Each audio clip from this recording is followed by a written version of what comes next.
రాజు అంటారు, కానీ అందుకు పరిస్థితులు భిన్నంగా ఉంటున్నాయి. అన్నమయ్య జిల్లా రాయచోటి పట్టణంలోని కూరగాయల మార్కెట్లో ఆకుకూరలు అమ్ముతున్న రైతుపై 20 మందితో కలిసి సుబ్బయ్య అనే వ్యాపారి దాడి చేశారు. పాట మేము పాడుకున్నాం, నువ్వు ఆకుకూరలు అమ్మడానికి వీల్లేదంటూ రైతుపై మూకుమ్మడి దాడికి తెగబడ్డారు. వ్యాపారి కన్నా తక్కువ ధరకే ఆకుకూరలు అమ్ముతున్నాడంటూ రైతుపై వ్యాపారి దాడి చేసినట్లు సమాచారం. నేను ఈరోజు ఉదయం 4 గంటలకు గోవాకు తీసుకొచ్చాను.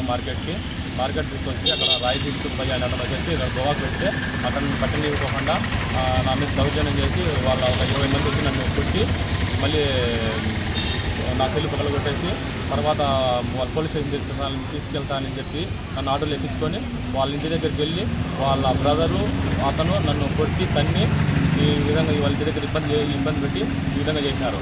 ఈ ఆకుకూరలు పండిస్తుంటాను, ఏదైనా ఉన్నప్పుడు వచ్చి మార్కెట్కి వచ్చి వేస్తాను, లేకపోతే లేదు. ఉన్నప్పుడు ఎప్పుడైతే వస్తుందో అప్పుడు వచ్చి తీసుకొచ్చి వేసి వెళ్తాను.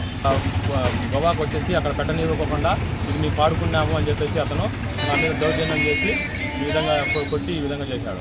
రాయచోటి సుబ్బయ్య వాళ్ళ రిలేటివ్, వాళ్ళ బ్రదరు. వాళ్ళు మార్కెట్ కూర అమ్మేవాళ్ళేనా? వాళ్ళ కూరగాయలు అమ్మేవాళ్ళే. వాళ్ళు ఎవరు వచ్చినా కానీ బయట నుంచి వచ్చినా కానీ వాళ్ళు అమ్మనివ్వకుండా అక్కడికి వెళ్ళి అమ్ముకోండి, ఇక్కడికి వెళ్ళి అమ్ముకోండి, ఇక్కడ పెట్టకూడదు, మేము అమ్మేది అని చెప్పేసి రైతుల మీద దౌర్జన్యం చేసి ఈ విధంగా చేస్తారు. వాళ్ళు గతంలో ఇక్కడికే వచ్చేది, ఇక్కడి నుంచి నేను వేసేది ఏమన్నా వచ్చి వేసినప్పుడు ఎప్పుడైతే వస్తుందో ధరకి వచ్చినప్పుడు తీసుకొచ్చి ఇక్కడ మార్కెట్లో వేస్తాను.